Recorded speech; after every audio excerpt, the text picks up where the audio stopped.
Hey there, and welcome back to the Real Crime Stories. If you're looking for a little mystery tonight, you're in the right place.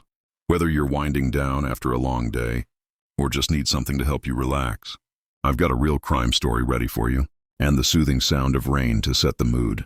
Before we dive into tonight's story, take a second to subscribe so you never miss one of these cozy crime sessions.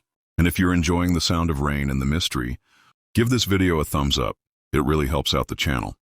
Now let the rain relax you as we journey into tonight's case. Get comfortable, close your eyes if you want, and just let the story take you away. The night was tense, the city streets dimly lit under the glow of flickering street lamps. Jakarta, March 1998, was a city under pressure. The country was on the verge of a political and social collapse. The economic crisis had devastated Indonesia, and violent protests had erupted in cities across the archipelago.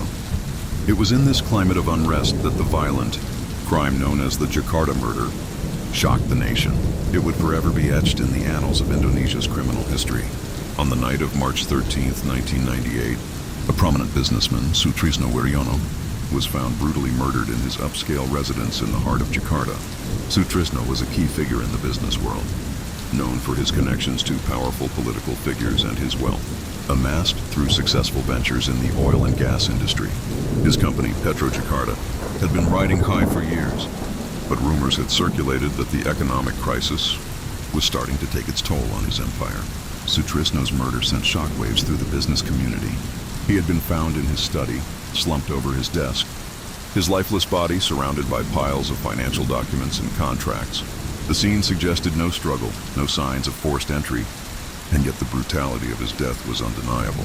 A single gunshot wound to the head was the cause of death, and the weapon used was traced to a small caliber handgun that was found on the floor beside him. What was curious, however, was the lack of any immediate evidence that pointed to a clear motive. His expensive watch, jewelry, and personal items remained untouched.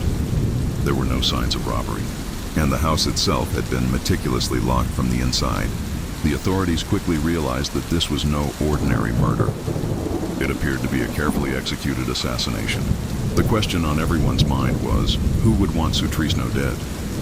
As the investigation began, detectives quickly discovered something that would cast a long shadow over the case.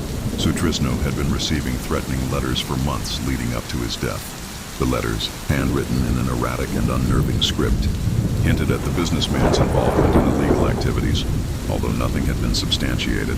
There were accusations of corruption, money laundering, and collusion with government officials.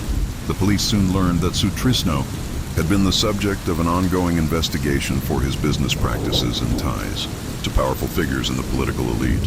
This raised suspicions that his murder could be politically motivated. Further investigation into Sutrisno's professional and personal life revealed several potential suspects. First, there was his estranged business partner, Rudy Santoso, with whom he had recently ended a lucrative joint venture. The two men had been at odds for months, and rumors suggested that their falling out was far from amicable. Rudy's name appeared frequently in Sutrisno's correspondence in the weeks before the murder, leading detectives to wonder if their disputes had escalated to violence. Then there were Sutrisno's family members, his wife, Amelia, and their two children. Amelia had been married to Sutrisno for over 20 years and was known to have lived a lavish lifestyle, supported by her husband's wealth. She was often seen at social gatherings and high-profile events, and her appearance at such events had become a symbol of Jakarta's elite. However, behind the facade, there had been whispers of infidelity and marital problems. Amelia had reportedly grown distant from her husband in the months leading up to his death, and detectives began to consider the possibility of a family dispute turned deadly.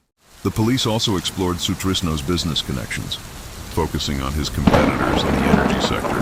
There had been whispers of hostile takeovers, sabotage, and underhanded dealings that involved Sutrisno's company. Some speculated that one of his rivals had decided to eliminate the businessman to gain an advantage in the increasingly competitive market. But despite the growing number of potential suspects, the investigation seemed to hit a dead end. No one was arrested, and the murder remained shrouded in mystery. As the days passed, the city of Jakarta simmered in the heat of its political turmoil. The murder of Sutrisno Wiryono serving as a grim reminder of the desperation and violence that had come to define the year. Meanwhile, the national government, led by President Suharto, faced mounting pressure from the public and international communities. Protests intensified and the economy continued to spiral into chaos. The political climate in Indonesia became more volatile by the day, with many fearing that the country was on the brink of civil unrest. Sutrisno's murder, with its unknown motives and unresolved questions, only added fuel to the fire as the investigation continued. The police were forced to confront a chilling reality. The murder of Sutrisno might not just be a business dispute gone wrong. It could be something far more sinister, part of a larger web of corruption, power struggles, and violence that had been simmering beneath the surface of Indonesian society for years. As March wore on, the police struggled to make any headway in the investigation. Tensions in Jakarta were rising daily, and with each passing week, the country seemed to sink deeper into crisis. The streets were filled with protesters, calling for the resignation of President Suharto, and violent clashes between demonstrators and the police became a regular occurrence. The murder of Sutrisno Wiriono, while initially a source of shock, quickly became just another dark chapter in a series of tragedies that gripped the nation. Behind closed doors, investigators were starting to grow desperate. The crime scene had yielded little forensic evidence that could provide solid leads. The gunshot wound to Sutrisno's head had been clean, leaving no traces of blood outside the study. The handgun found at the scene had been wiped clean of fingerprints, and there were no surveillance cameras in the area. The wealthy neighborhood where Sutrisno lived was known for its strict security, and it seemed impossible that an outsider could have entered without being detected. Yet despite the lack of external signs of intrusion, the police were beginning to suspect that someone within Sutrisno's inner circle had been responsible for his death. Meanwhile, public speculation began to mount. In the absence of concrete information, rumors ran wild. Some believed that Sutrisno's murder had been a result of his deep ties to corrupt political elites who were desperate to keep their secrets buried.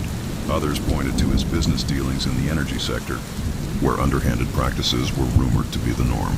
Still, others speculated that the motive could be personal, stemming from a more intimate betrayal, perhaps related to Sutrisno's rocky marriage to Amelia. As the investigation entered its third week, a breakthrough finally came, though it was not in the form the police had hoped for.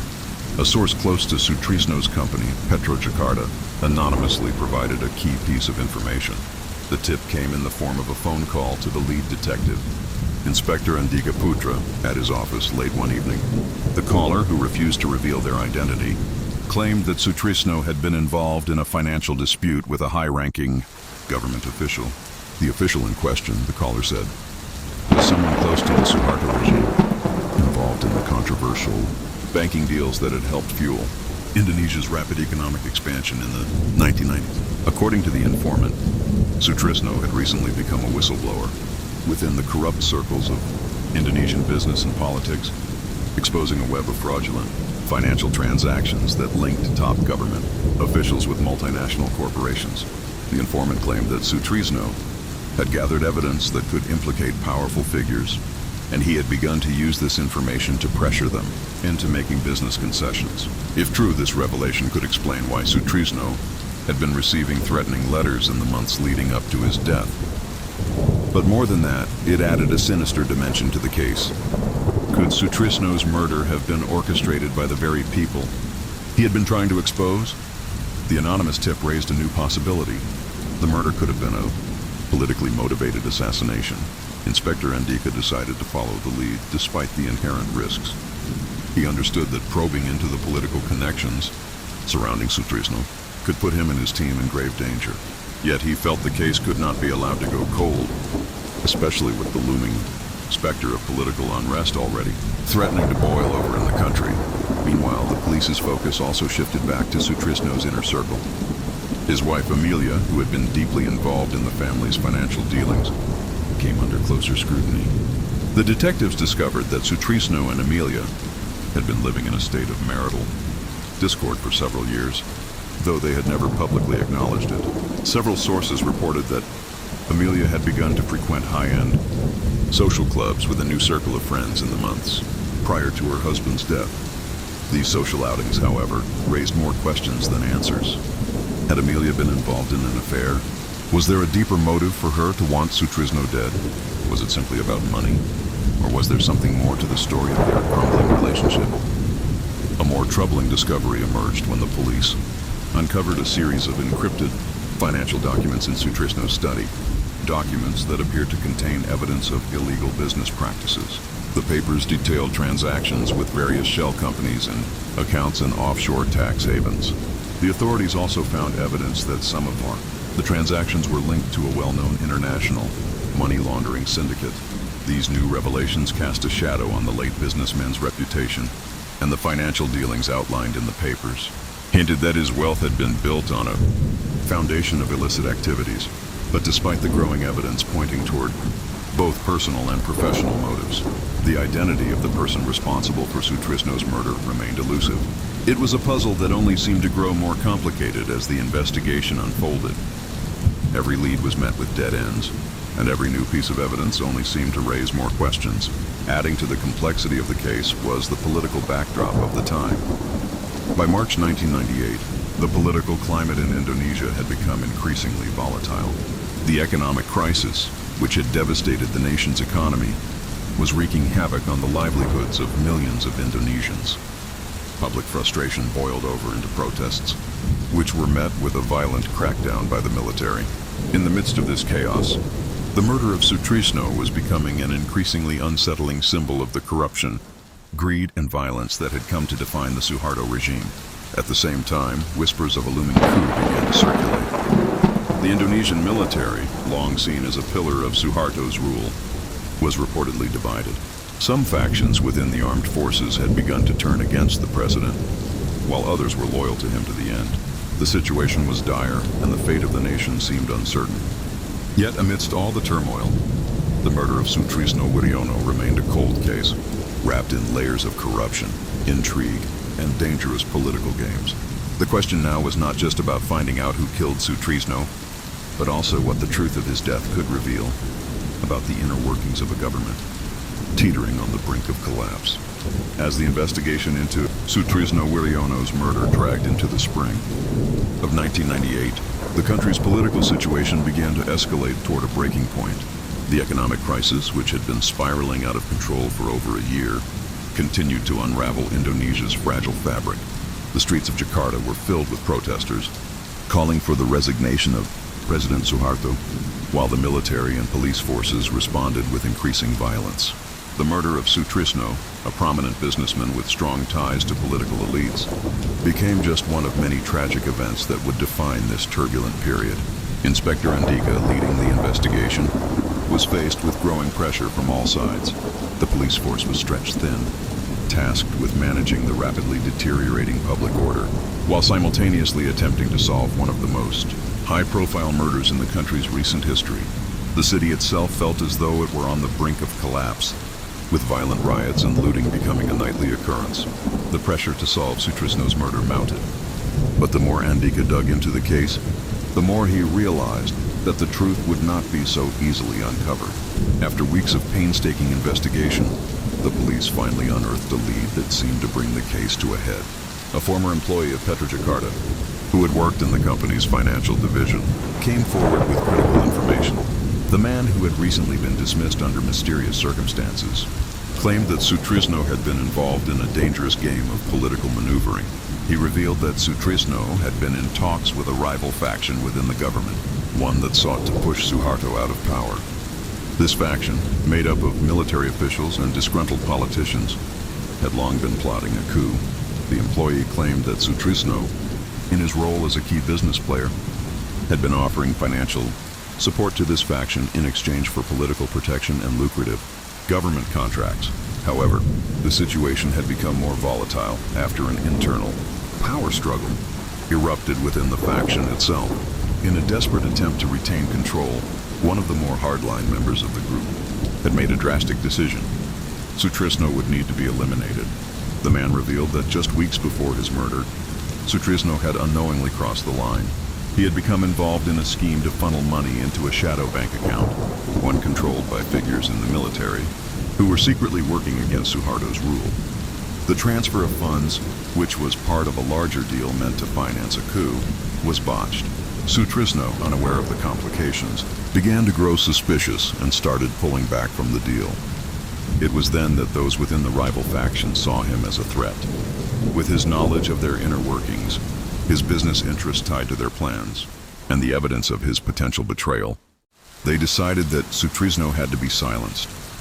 His murder was executed with ruthless precision, designed to look like a simple crime of passion or a business-related dispute. But the reality was far darker. It was a politically motivated assassination, orchestrated by those who would go to any lengths to preserve their plot to overthrow Suharto. Despite the breakthrough, the investigation into Sutrisno's murder still faced significant obstacles.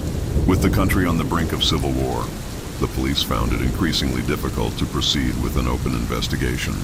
The Suharto regime was nearing its end, and those who had orchestrated Sutrisno's murder were swiftly moving to cover their tracks.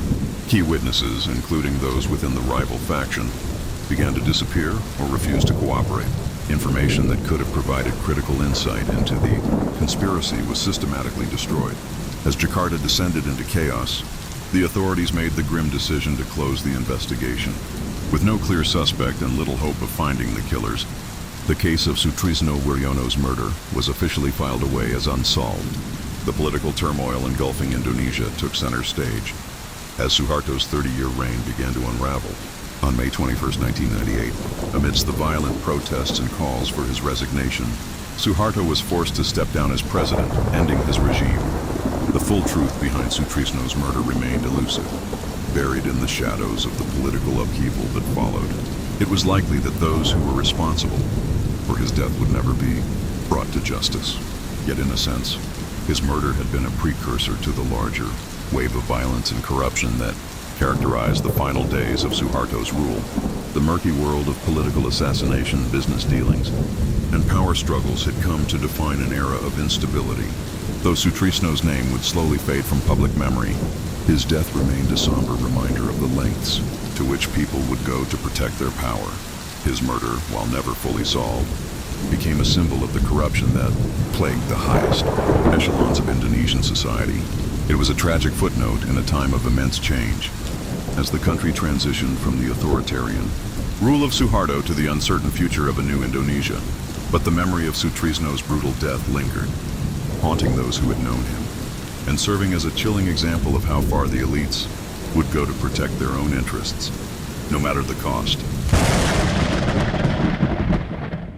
The night of March 23, 2008, in the northern suburbs of Los Angeles seemed calm on the surface, but beneath it, a series of events was unfolding that would shake the city to its core.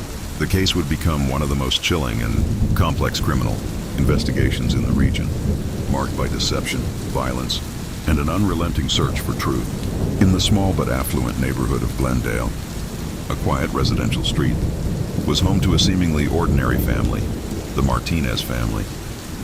42-year-old Daniel Martinez, a well-respected attorney, his 38-year-old wife, Jessica, a former nurse, and their two teenage children, 15-year-old Emma and 13-year-old Luke, lived a life that many envied. By all outward appearances, they were the quintessential American family, successful, educated, and seemingly untouched by the struggles that often plagued others. However, unbeknownst to their neighbors and even close friends, the Martinez family was hiding a dark and dangerous secret. Daniel Martinez had become involved in a series of questionable business dealings over the past year, ones that involved a murky mix of real estate transactions, high-stakes investments, and connections to known criminals. The details of his associations were carefully concealed, and to the outside world, he continued to be the image of the law-abiding professional.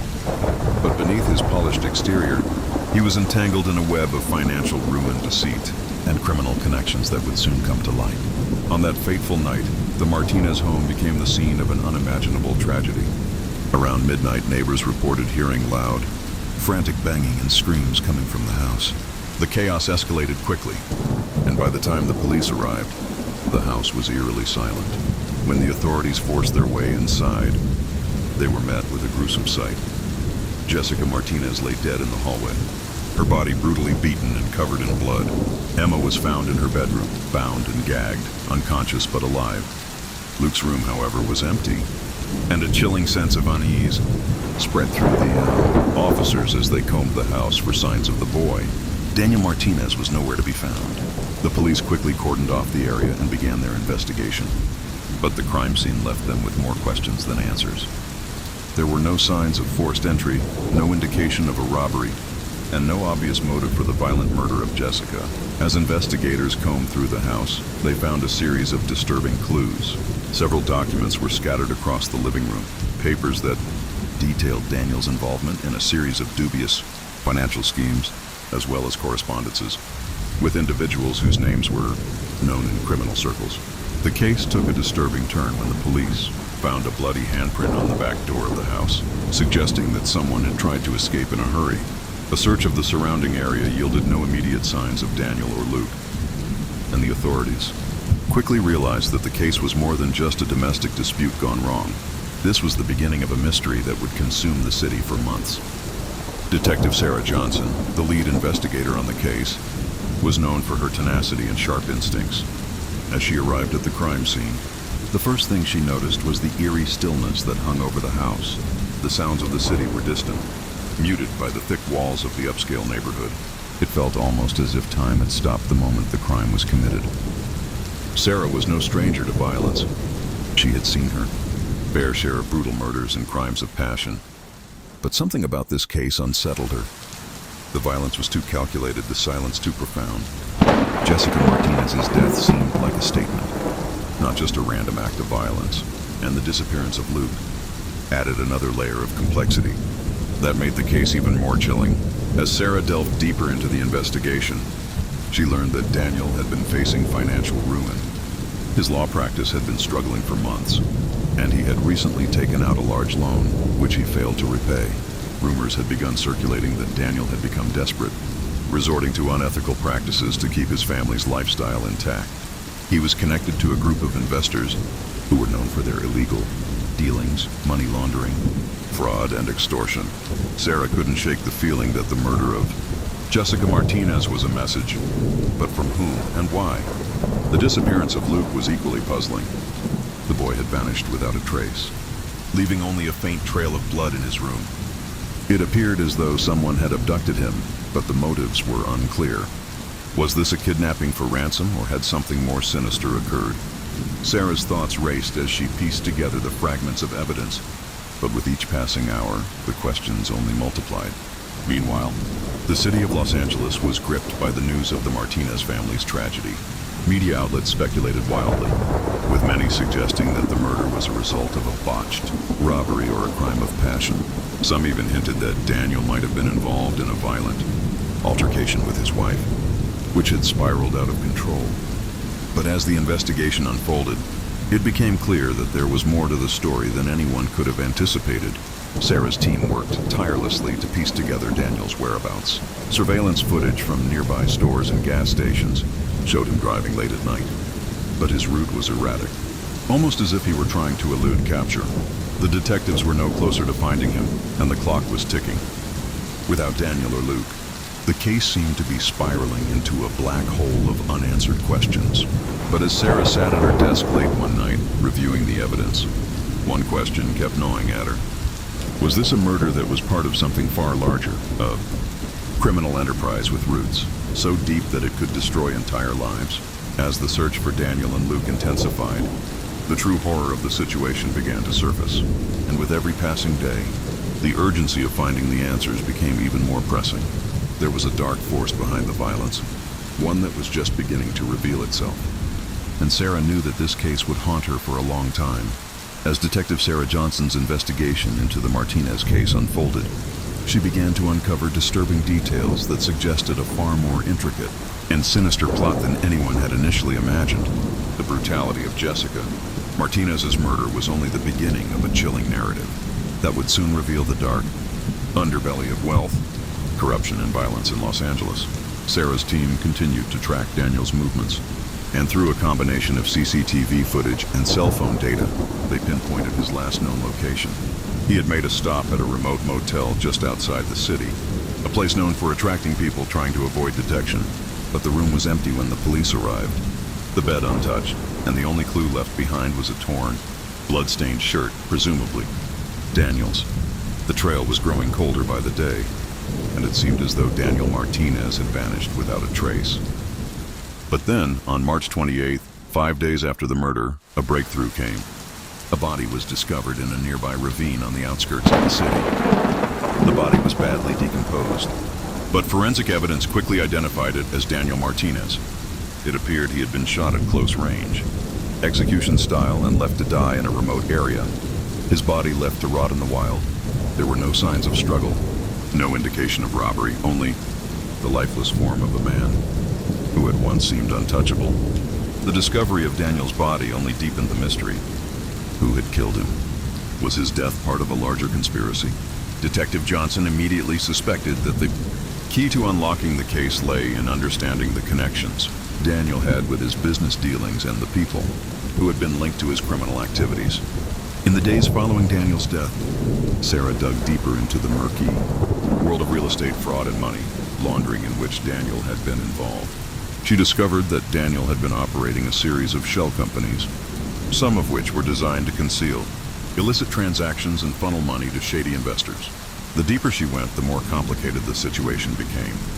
It was clear that Daniel had become ensnared in a dangerous game, and someone with a vested interest in his silence had made sure he was removed from the equation.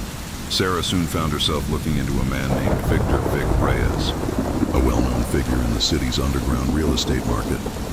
Vic was a businessman with a notorious reputation for using intimidation and violence to secure deals. He had been linked to several criminal activities, including bribery and the manipulation of property prices. Daniel had known him for years, but their relationship had taken a sharp turn in recent months. Investigators uncovered that Daniel had been trying to distance himself from Vic after a failed business deal that left both men in significant financial debt. Sarah suspected that Daniel's involvement in the deal may have put him in the crosshairs of a much larger criminal operation. What was even more troubling was the discovery of a series of encrypted emails between Daniel and a mysterious figure known only as the broker. The communications were vague, but they indicated that Daniel had been in talks with this person about securing a large sum of money that could resolve his financial troubles. However, the tone of the email suggested that Daniel was growing increasingly fearful, and he had begun to suspect that he was being manipulated. The broker, it seemed, had played a pivotal role in drawing Daniel into a deal he could not escape. It didn't take long for Sarah to make the connection between Vic Reyes and the broker. The broker had long been suspected of acting as an intermediary between wealthy businessmen and dangerous criminal syndicates, facilitating shady deals under the radar of law enforcement.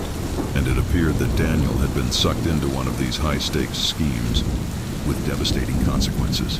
Vic Reyes, Sarah theorized, had likely been the one to deal the final blow, orchestrating Daniel's murder as retribution for his failure to follow through on their joint venture.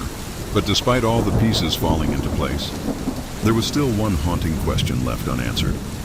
Where was Luke Martinez?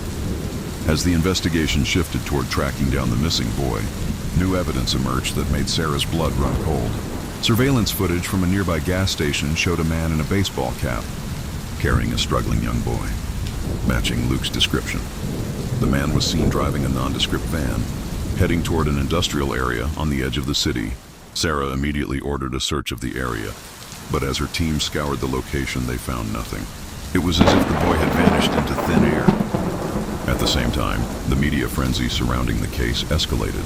As the public became aware of Daniel's involvement in a criminal conspiracy, the case quickly became a focal point of national interest. The media speculated wildly about the involvement of organized crime syndicates, with several reports pointing to a network of corrupt businessmen, gangsters, and politicians all complicit in a vast web of corruption. However, none of the theories seemed to fit the details of the case perfectly. Every time Sarah thought she had the answers, more questions emerged. Days turned into weeks, and the search for Luke Martinez grew more desperate. The boy's case had now become intertwined with Daniel's death, and the investigation took on an urgency that was palpable. As Sarah combed through Daniel's financial records, she found a chilling revelation. Just before his death, Daniel had transferred a large sum of money into an offshore account, linked to a private corporation. The account was registered under the name of someone entirely unknown to the authorities.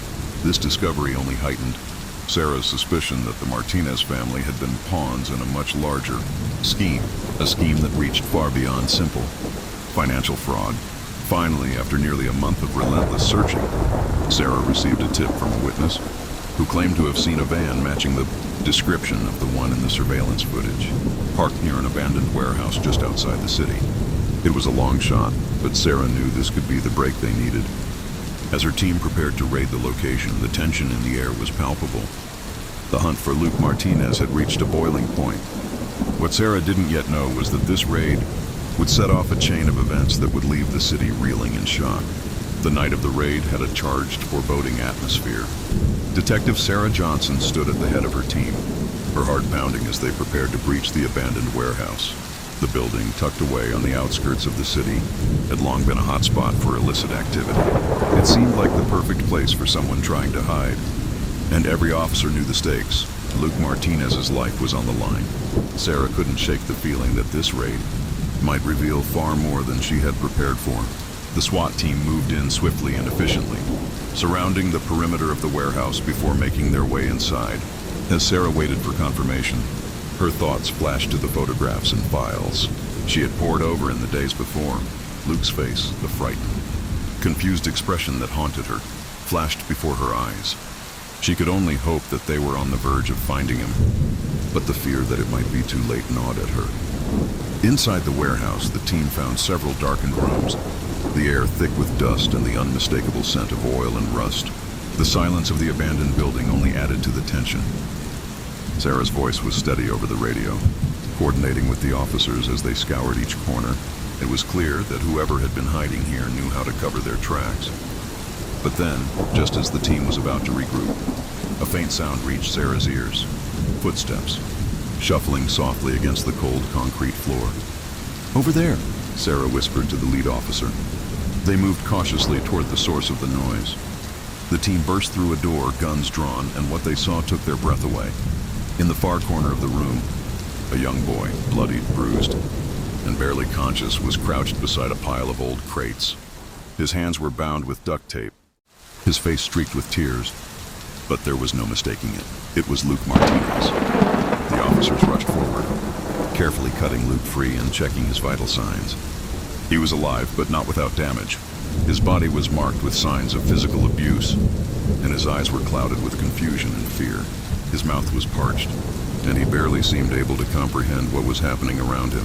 Sarah knelt beside him, her voice soft but firm. "Luke, it's okay. We're here to help you. You're safe now." Luke's eyes flickered, but he didn't speak. It was as if the trauma had shut down his ability to process what was happening. He looked as though he had been living in a state of constant terror. The detectives gently lifted him and rushed him out of the warehouse, while paramedics worked quickly to stabilize him. As Sarah stood in the warehouse, surveying the scene, she couldn't help but feel a wave of dread.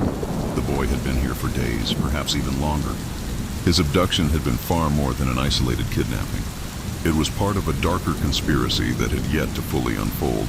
The raid had been successful, but Sarah knew they had only uncovered one layer of a much more twisted story. Luke was transported to the hospital, where he was treated for his injuries. His physical condition was dire, but there was a glimmer of hope.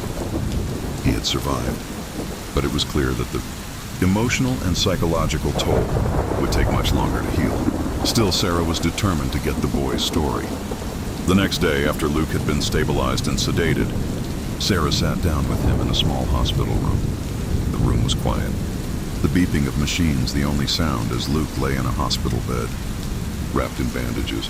His eyes were wide, unfocused. But there was a flicker of recognition when he saw Sarah enter. "Luke, I need you to tell me what happened," Sarah began softly, taking a seat beside the bed. "Who did this to you?" The boy shivered, his small hands clutching the sheets. For a long moment, he didn't say anything, and Sarah waited, giving him time. She knew he had to trust her, and it was crucial that he felt safe before speaking. Finally, Luke whispered, his voice hoarse. "They were looking for my dad. They said they needed him. They said he owed them money, a lot of money, and they said if I didn't, they'd hurt my mom. They hurt her, didn't they?" Tears welled up in Sarah's eyes as she fought to maintain her composure. She had suspected that Luke's kidnapping was tied to Daniel's dealings, but hearing it from the boy's mouth made the reality of the situation even more harrowing. The family's troubles were far deeper than anyone had imagined. Whoever was behind this was willing to take extreme measures to send a message. The message wasn't just about money, it was about power, control, and punishment. Luke continued, his voice trembling as he recounted the days he had been held captive. He described how he had been blindfolded and transported in a van to the warehouse. He didn't know where he was being taken, but he knew his father had made enemies, dangerous ones. He spoke of the men who had held him there, dark, shadowy figures who rarely spoke to him. They seemed more interested in what his father had done than in the boy himself. Still, Luke's presence had been enough to break him. Sarah pressed Luke for more details, but as the boy's memory faded, she could tell that his mind was already retreating from the trauma. This was all too much for him to process. He had lived through hell, and now he was trying to piece together the broken fragments of his life. She gently squeezed his hand and stood up. Luke, you're safe now. We'll make sure they can't hurt you again. But even as Sarah left the hospital room, her thoughts were already moving to the next steps in the investigation. Daniel Martinez's death was only the beginning of a much larger conspiracy. Whoever had orchestrated this violent game had shown a level of control and ruthlessness that no one could have anticipated. And the question that haunted Sarah more than any other was, would they stop now? Or was this just the beginning of a much more dangerous escalation? The answers lay somewhere in the shadowy world that Daniel had been involved in. And Sarah knew she had to dig deeper into his ties to the criminal syndicates, the shell companies, and the elusive broker. There was more to uncover, and time was running out to stop those behind the violence before it consumed more lives.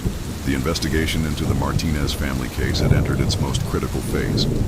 Luke Martinez, now in protective custody and recovering from his ordeal, was no longer the focus of Sarah Johnson's investigation. The boy was safe, but the network that had orchestrated his kidnapping, his father's murder, and the entire operation was still lurking in the shadows. The trail was growing colder, but Sarah couldn't allow herself to lose focus. Every lead she had followed seemed to open new doors, each more terrifying than the last. As Sarah and her team pieced together the details, they realized that the criminal web Daniel Martinez had become entangled in was far larger than they had initially thought. The broker, the mysterious figure who had appeared in Daniel's encrypted emails, was still an enigma. The evidence from Daniel's financial transactions had led Sarah to a complex network of front companies, many of which were tied to high-level corruption in Los Angeles's real estate and construction sectors. But there was one thing that kept nagging at her, the name of a powerful businessman that kept appearing in the records. Vince Darnell. Vince Darnell was a man whose name was synonymous with success in the construction and real estate world. He was a respected figure in Los Angeles, known for funding large-scale developments across the city, but behind his public persona lay a dark truth. Darnell had deep connections with criminal syndicates, using his wealth and influence to facilitate money laundering, drug trafficking, and even human trafficking. It seemed Daniel Martinez had been a small cog in a much larger machine, and once he realized the true scope of the operation, it had cost him his life. Sarah had been suspicious of Darnell for some time, but it wasn't until she revisited the surveillance footage and reviewed old case files from his other dealings that she connected the dots. Daniel's death was no accident. It wasn't just about financial debt. It was about silencing a potential whistleblower who knew too much about the criminal activities of one of the most powerful men in the city. Darnell had already gotten rid of Daniel, but he had one last loose end to tie up, Luke. Sarah's team tracked down a possible connection between Darnell and the broker, a man named Thomas Boudreau. Boudreau had been a former associate of Darnell, but had fallen out of favor after a failed business venture. It was clear that Boudreau had been the one to handle the logistics of Luke's abduction. Using his connections, he'd orchestrated the kidnapping, hoping to force Daniel into cooperating with Darnell's plans. But when Daniel refused to comply, the violence escalated. Sarah was certain that Boudreau had played a key role in Daniel's murder as well. However, he had disappeared shortly before the warehouse raid. Sarah's breakthrough came when she received an anonymous tip-off. A low-level informant with knowledge of Darnell's operations contacted the police, offering crucial information in exchange for protection. The informant revealed that Darnell had been planning an illegal property deal involving a series of properties in downtown Los Angeles, real estate slated for gentrification that would be sold at inflated prices, with a percentage of the proceeds funneled to criminal enterprises. Daniel had gotten cold feet about the deal and had threatened to expose Darnell's illegal activities. The moment Daniel stepped out of line, he had been marked for elimination. Sarah, with the help of her team, quickly moved to infiltrate Darnell's network. They began to piece together Boudreaux's last known whereabouts, tracking down leads that pointed to a private compound on the outskirts of Los Angeles. It was there, in the deep underbelly of the city's sprawling industrial zones, that Sarah knew the final confrontation would occur. On the night of April 10th, after weeks of planning, Sarah and her team set up surveillance around the compound. They were preparing to arrest Darnell and his associates, but they knew they had to act fast. Boudreaux was on the move again, and there was no telling how far his influence reached. If they didn't capture him now, the trail might go cold forever. As the team infiltrated the compound, they encountered a heavily fortified building. The compound was surrounded by high fences, and armed guards patrolled the area. Sarah's team moved silently, using the cover of darkness to approach. The air was thick with tension as they finally breached the compound's perimeter. They found themselves in a large warehouse where they encountered several armed men guarding what appeared to be stacks of documents, real estate contracts, and bags of unmarked cash. The evidence they needed was right in front of them, but time was running out. Suddenly, a car engine roared in the distance, and Sarah's heart raced. It was Darnell's car. The team scrambled into position, knowing this was their chance. Darnell had arrived. As the billionaire stepped out of his luxury vehicle, flanked by a group of bodyguards, Sarah approached with her team. She knew she had no time to waste. The man responsible for destroying the Martinez family's life was within reach. Darnell's face contorted into a sneer as he realized the jig was up. "Detective Johnson, I presume?" Darnell said coldly, his voice dripping with contempt. "You think you've won. You don't know who you're dealing with." But Sarah didn't flinch. She nodded toward her officers, signaling them to surround him. "It's over, Darnell. You're under arrest for the murder of Daniel Martinez, the kidnapping of Luke Martinez, and a long list of other crimes. You're not going anywhere." The scene unfolded quickly. Darnell attempted to flee, but he was surrounded by officers. A brief struggle ensued, but his resistance was futile as he was handcuffed and led away. Sarah couldn't shake the feeling that this was only the surface of something much deeper and more dangerous. But for now, they had the man responsible. In the days that followed, Sarah and her team carefully dismantled the criminal network. Darnell's arrest led to further revelations about the scope of his operations, uncovering a multi-million-dollar empire built on fraud, extortion, and organized crime. As more suspects were arrested, the truth began to emerge about just how far-reaching Darnell's influence had been in Los Angeles. For Luke Martinez, the road to recovery would be long. The trauma of what he had endured would take years to heal. But with the support of his extended family and a network of psychologists, he would slowly begin to rebuild his life. As for Detective Sarah Johnson, she felt a deep sense of satisfaction knowing that justice had been served. But she knew there would always be more cases like this, more criminals who operated in the shadows, protected by wealth and power. For now, though, the Martinez family had a chance to start over. And for Sarah, that was enough.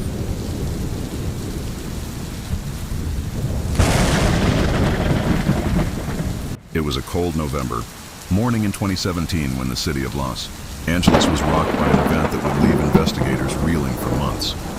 A brutal crime, seemingly random yet deeply connected to a tangled web of deception, conspiracy, and corruption, set the stage for what would become one of the most complex and terrifying criminal cases in the city's history.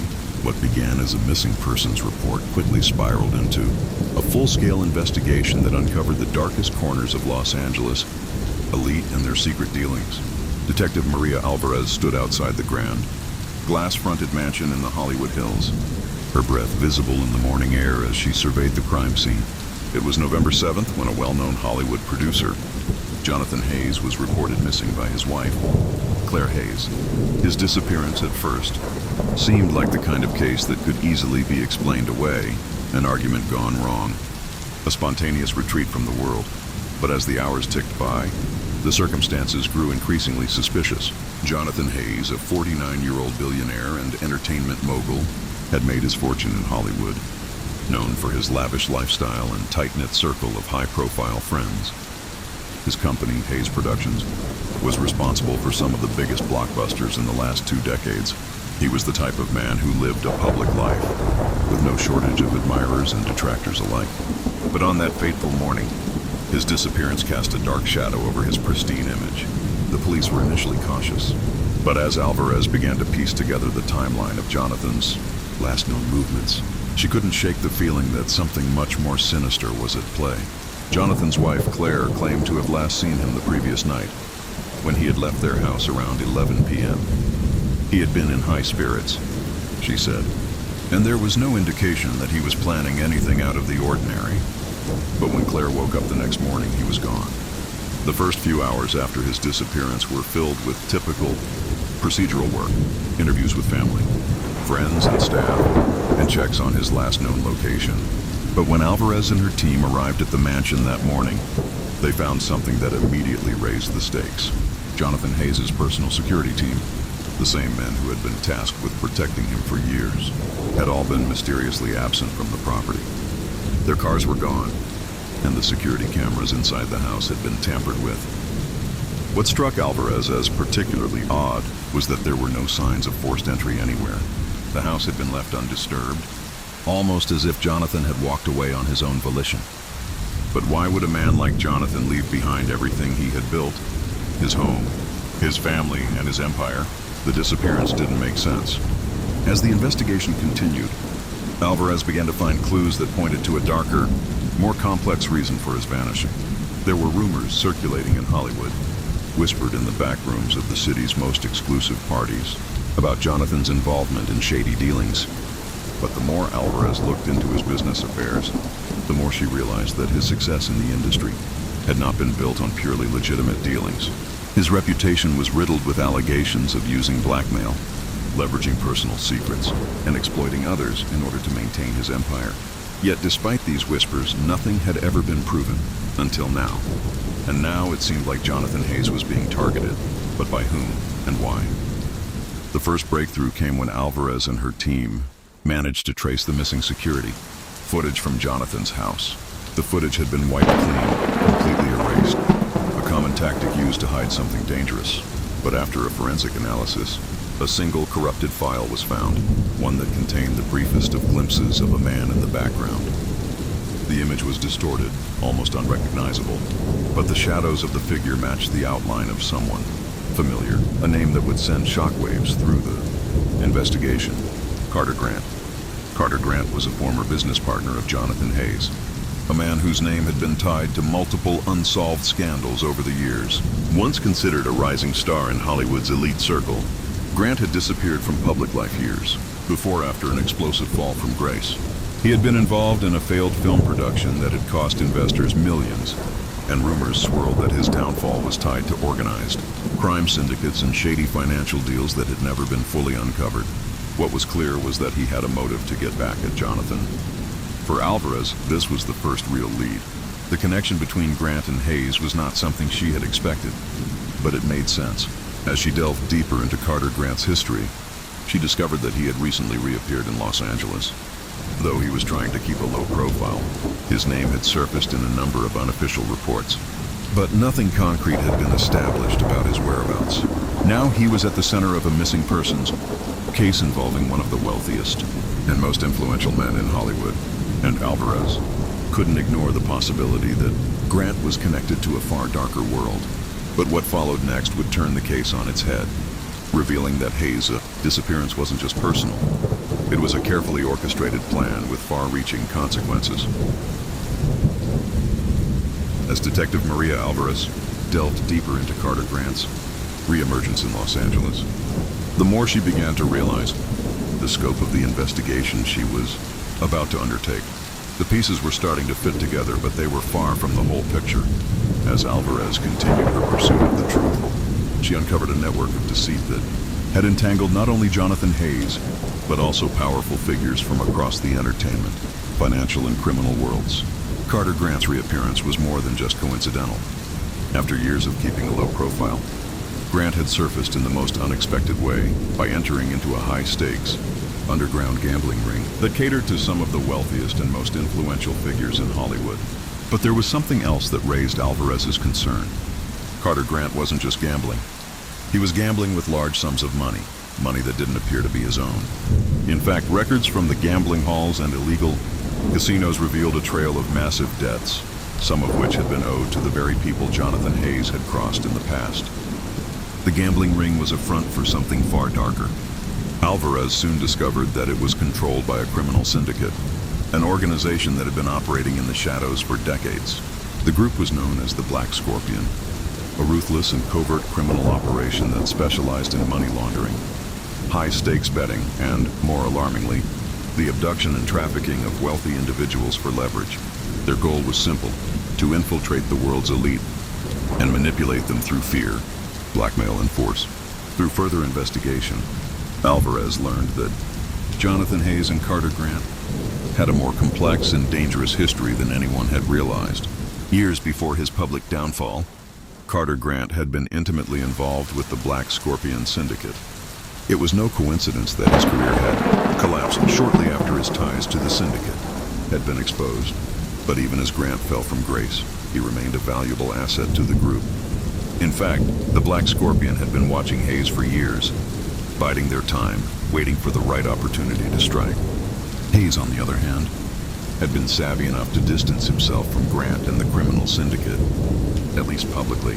Yet, despite his efforts to keep his hands clean, Hayes had continued to make deals in the shadows, deals that had eventually caught up with him. It seemed that Hayes' recent rise to power in Hollywood had drawn the attention of people who weren't willing to let him thrive without paying a price.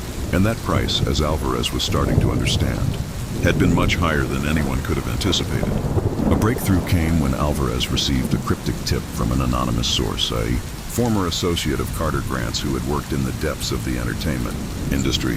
This informant, who had requested to remain unidentified for fear of retaliation, claimed that Carter Grant had been in contact with a mysterious figure only known as the Widow.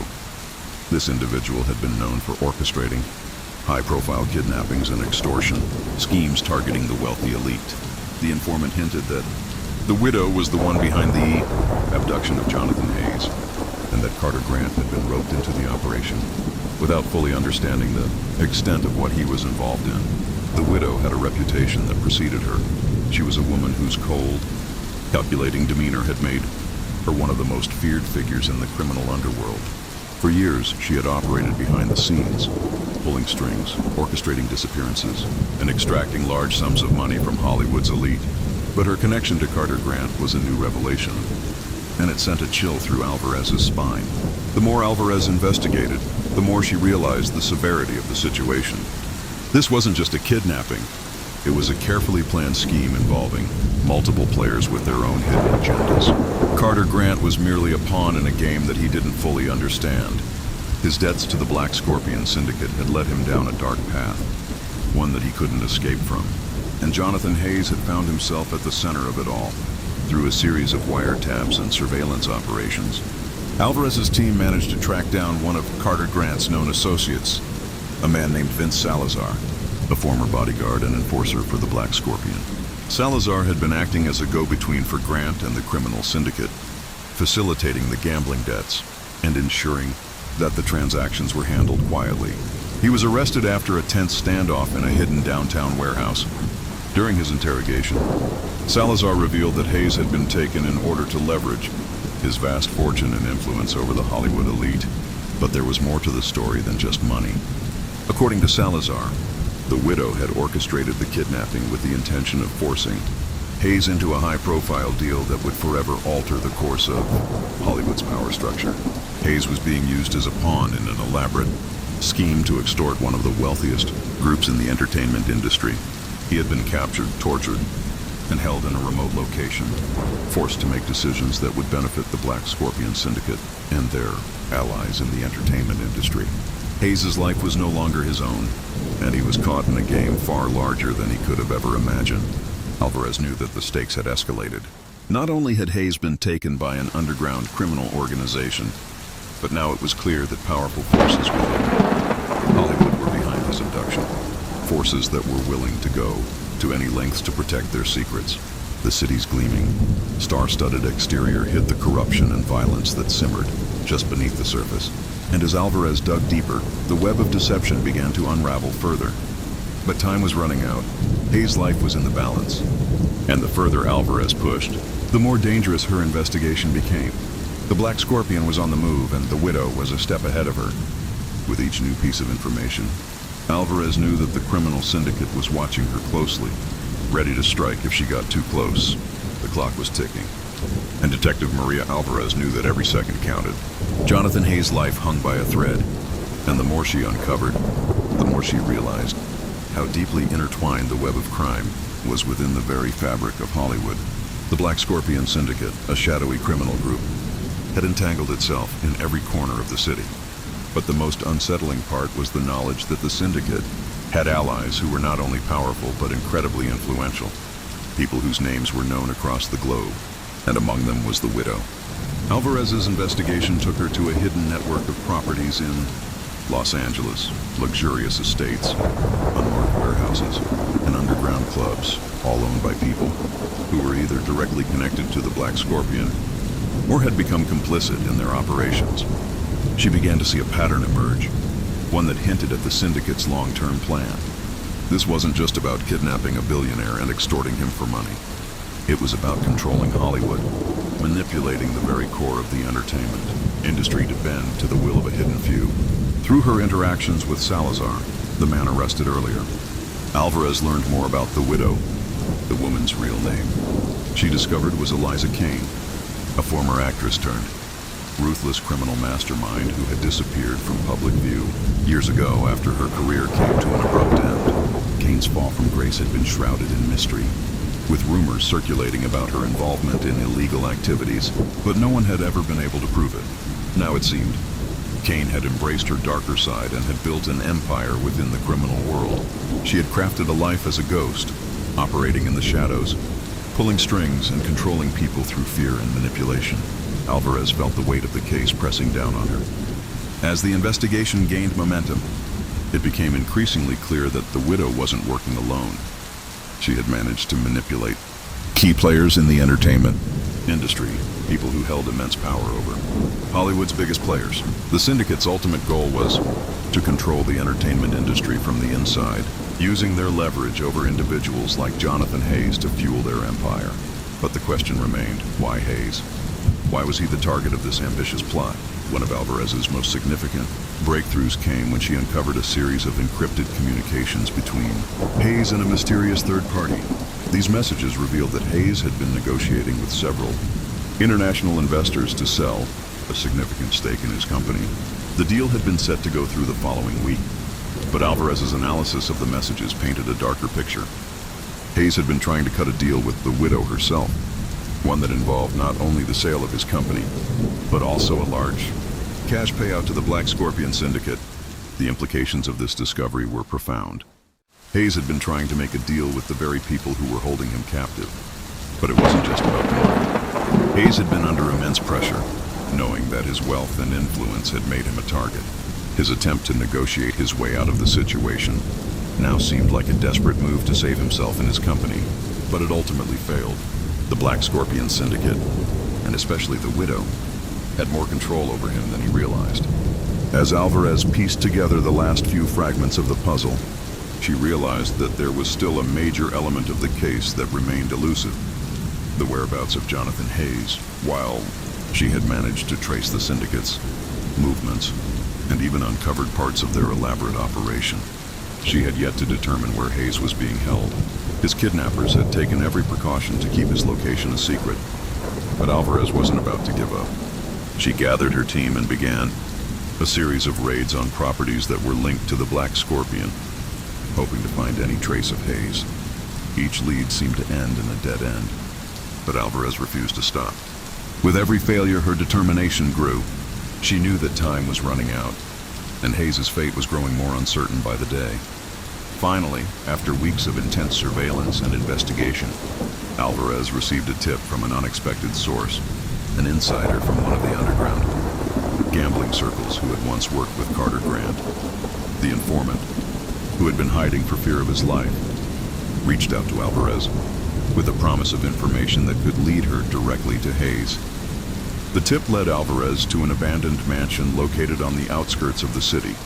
It was an old, decrepit structure, nothing more than a shell of its former grandeur. As she and her team arrived at the location, Alvarez felt a sense of foreboding wash over her. It didn't feel like a place where someone would be held hostage. It felt like a place where decisions were made, where the final acts of a long game were about to unfold. But if Hayes was there, then she was one step closer to unraveling the full scope of the conspiracy. The team moved quickly, entering the mansion under the cover of darkness. The atmosphere inside was eerily quiet, and the building smelled of decay. Each step they took brought them closer to the heart of the operation. As they ascended the stairs, Alvarez's breath quickened. She knew they were getting closer. Then, in a small, dimly lit room at the top of the house, they found him. Jonathan Hayes was lying unconscious, bound to a chair. His face was bruised and battered, his once pristine appearance now marred by the brutal treatment he had endured.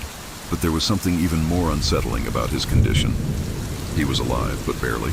His body had been drained of energy, and his eyes were vacant, as though he had been pushed to the brink of mental and physical collapse. It was clear that Hayes had been through hell. But as Alvarez and her team freed him, she could see the flicker of something deep. Within his eyes, a glimmer of understanding that his ordeal was far from over. The truth had finally been uncovered. But now the question was, would Jonathan Hayes be able to reclaim his life? Or had the Black Scorpion Syndicate already set its claws too deep into Hollywood's corrupt underworld? The moment Detective Maria Alvarez freed Jonathan Hayes from his restraints, a flood of emotions overtook the room. Relief, horror, and a quiet, intense anger. Hayes, though battered and broken, was still alive. But his survival, Alvarez knew, didn't mark the end of the journey. His rescue only illuminated the depth of the conspiracy that had nearly taken everything from him: his company, his wealth, his reputation, and, most terrifyingly, his life. Yet the truth had come at a terrible cost. Hayes was unable to speak at first, his mind too fractured from the days of torment and psychological manipulation. As Alvarez carefully navigated the scene, her thoughts raced. She could feel the pulse of the larger investigation in the air, the same sense of tension that had followed her throughout this case.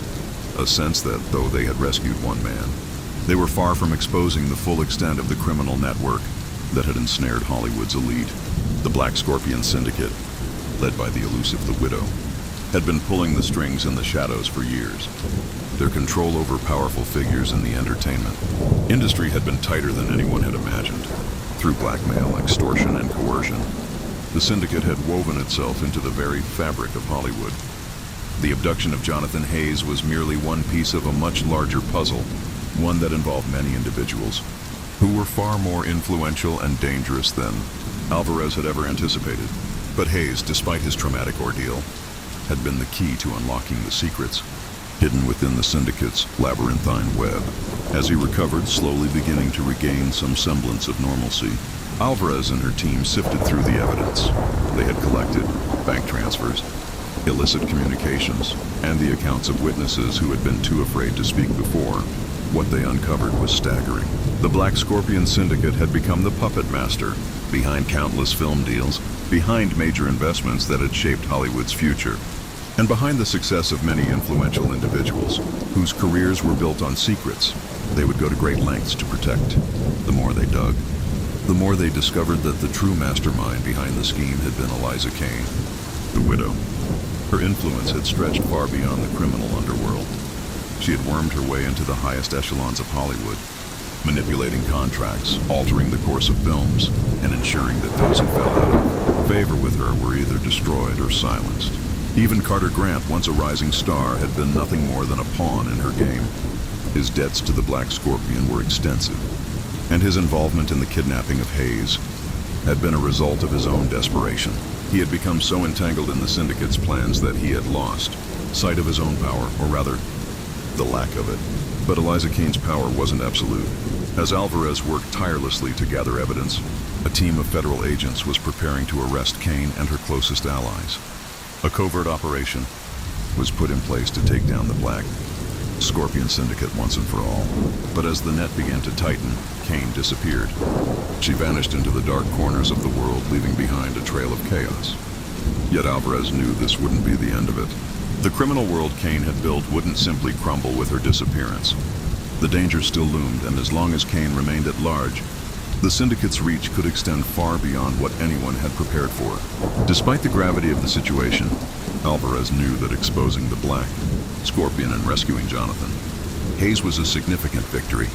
The investigation had revealed the ruthless nature of those who operated in the shadows, and it had torn down the facade of Hollywood's glittering world. Hollywood had long been seen as a place of dreams, where stars were born and fortunes were made. But behind the cameras, the studios, and the red carpets lay a different reality, one where the price of fame was sometimes too high, where the cost of success came with a dangerous price. The arrest of Carter Grant, Vince Salazar, and other key players within the Black Scorpion was a blow to the syndicate. But it was only a part of the larger battle. The influence of the criminal organization ran deep, and many of those involved had yet to face justice. Hayes' rescue, though significant, was a reminder of just how fragile power could be in the hands of those who wielded it without morality. As Alvarez prepared to close the case, the weight of it all sat heavily on her shoulders. She had seen the darkness that lingered behind the curtain of Hollywood's bright lights, the dark truth that so many had worked hard to keep hidden.